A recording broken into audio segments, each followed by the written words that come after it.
সঠিক পরিমাণ আর পরিমাপ সহ কিভাবে এই নরম তুলতুলে আমের পুডিং আপনারা বাড়িতে বানিয়ে নিতে পারবেন, সেই রেসিপি নিয়েই আজকে আমি আপনাদের কাছে হাজির হয়েছি। এই সুন্দর পুডিং কিন্তু এক নিমেষেই শেষ হয়ে যাবে। হ্যালো এভরিওয়ান, অসীমার কিচেনে আপনাদের সকলকেই স্বাগত।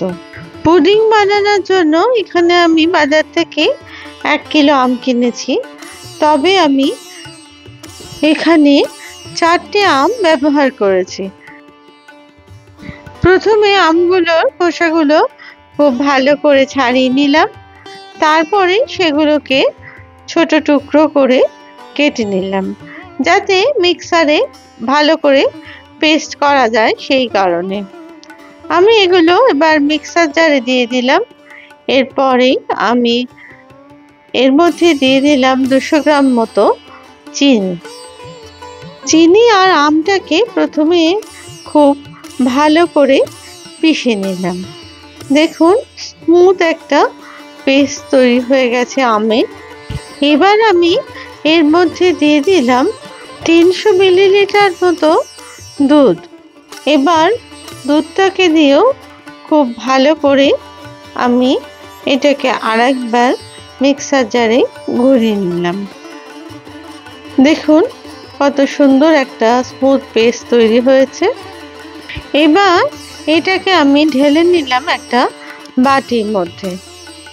এখনো আম কিন্তু সেরকমভাবে মিষ্টি বা রং ধরেনি, তার জন্য একটু হয়তো ফিকে লাগছে। এর জন্য আমি একটু ফুড কালার ব্যবহার করলাম।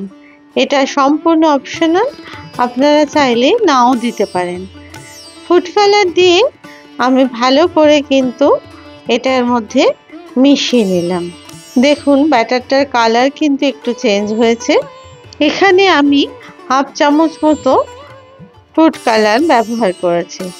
এবার আমি দিয়ে দিলাম একটা বাটিতে হাফ কাপ মতো কর্নফ্লাওয়ার আর হাফ কাপ মতো দুধ। তারপরে সেটাকে খুব ভালো করে আমি মিশিয়ে একটা স্মুথ পেস্ট তৈরি করে নিলাম। অন্যদিকে ফ্রাইং প্যানে আমি অল্প একটু জল দিয়ে এই ব্যাটারের অংশটাকে ঢেলে দিলাম ফ্রাইং প্যানের মধ্যে। এরপর এটাকে কিন্তু অনবরত নাড়তে থাকলাম। যতক্ষণ না এই ব্যাটারটা ফুটে উঠছে ততক্ষণ গ্যাসের আঁচটা কিন্তু আমি বাড়িয়ে রেখেছি। এরপর অনবরত নেড়ে নেড়ে এটাকে একটু ঘন তৈরি করে নিতে হবে। এর মধ্যে এবার দিয়ে দিলাম 1 চামচ মতো এলাচের গুঁড়ো। এটা স্বাদ আর গন্ধ দুটোই যেতে পারে, তার জন্য কিন্তু এবার দিলাম আমি। এরপর নাড়তে নাড়তে যখন এটা ফুটে উঠলো, তখন গ্যাসের আঁচটাকে কিন্তু একটু কমিয়ে দিলাম। আর এটা কিন্তু অনবরত নাড়তে হবে, না হলে কিন্তু তলায় দলা পেকে যাবার সম্ভাবনা থাকবে আর ধরেও যেতে পারে। যদি আপনাদের এই আমের পুডিং দেখে ভালো লাগে তাহলে প্লিজ লাইক, শেয়ার আর কমেন্টস করতে ভুলবেন না। আর আমার চ্যানেলে যদি আপনারা নতুন বন্ধু হন তাহলে প্লিজ চ্যানেলটিকে সাবস্ক্রাইব করে দেবেন আর পাশে থাকা বেল আইকনটিকে প্লিজ প্রেস করে দেবেন, যাতে করে নতুন রেসিপি দিলে সহজেই তা আপনাদের কাছে পৌঁছে যায়। বেশ খানিকক্ষণ নাড়ার পর যখন এটা বেশ ঘন হয়ে এলো, তখন আমি এর মধ্যে এবার দিয়ে দিলাম আগে থেকে যে কর্নফ্লাওয়ারটা গুলে রেখেছিলাম সেই অংশটাকে। একটু নেড়ে এটা দিতে হবে, না হলে কিন্তু কর্নফ্লাওয়ারটা ভালো করে দুধের মধ্যে মিশবে না। আর কর্নফ্লাওয়ারটা আমের মধ্যে দেওয়ার পরে অনবরত কিন্তু এটা নাড়তে হবে, না হলে কিন্তু ধরে যাবার সম্ভাবনা থাকবে আর দলাও পেকে যেতে পারে। এর জন্য নেড়ে নেড়ে এটাকে বেশ ঘন মতো তৈরি করে নিতে হবে। এই পুডিং বানানোর জন্য খুব বেশি সময়ের দরকার হয় না, মোটামুটি 10 মিনিট মতো সময় দিলে কিন্তু এটা হয়ে যায়। আর ডেজার্ট হিসেবে এটা কিন্তু অসাধারণ একটা রেসিপি। তাই আপনারা কিন্তু খুব সহজে এটা বাড়িতে বানিয়ে নিতে পারেন এই আমের সিজনে। এই আমের পুডিংয়ের ভেতরে কোনো যাতে দলা ভাব না থাকে তার জন্য আমি খানিকক্ষণ হুইস্কে এটাকে নাড়িয়ে নিলাম। দেখুন কত স্মুথ একটা সুন্দর তৈরি হয়ে গেছে এই আমের পুডিং। এখন কিন্তু প্রায় তৈরি, আরও মিনিট 2-3 এটাকে খানিকক্ষণ জাল দিতে থাকলাম। যখন এটা আরেকটু ঘন হয়ে গেল সেই সময় কিন্তু আমি গ্যাসটাকে বন্ধ করে দিলাম আর এটাকে আরও খানিকক্ষণ নাড়াচাড়া করতে থাকলাম। কারণ ফ্রাই প্যানে যে তাপটা থাকে তাতে যাতে করে তলাটা কোনোভাবে ধরে না যায় তার জন্য একটু নেড়ে এটাকে আমি ঠান্ডা করে নিলাম। তারপরে মিনিট 5 বাদে এটাকে ঢেলে দিলাম একটা বাটির মধ্যে।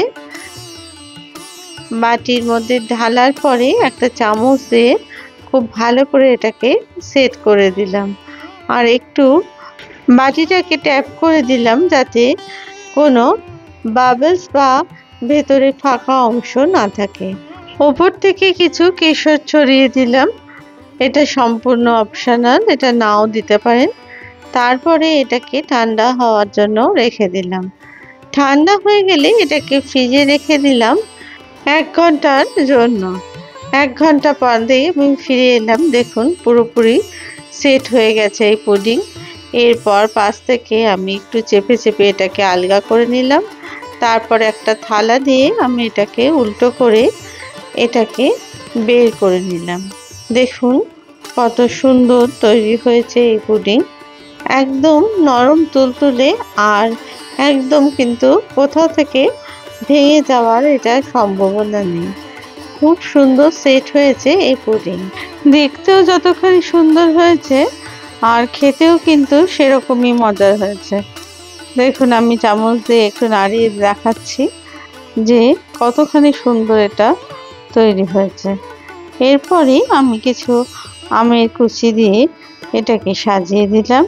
আমের গন্ধে ভরপুর এই পুডিং আপনারা প্লিজ একবার এই গরমের মরশুমে একবার বাড়িতে বানিয়ে দেখতে পারেন আর ঠিক এইভাবে বানাবেন, দেখবেন কত সুন্দর হয় এই পুডিং। খেতেও কিন্তু তেমনি মজা। আবার নতুন রেসিপি নিয়ে হাজির হব। সবাই খুব ভালো থাকবেন। ধন্যবাদ।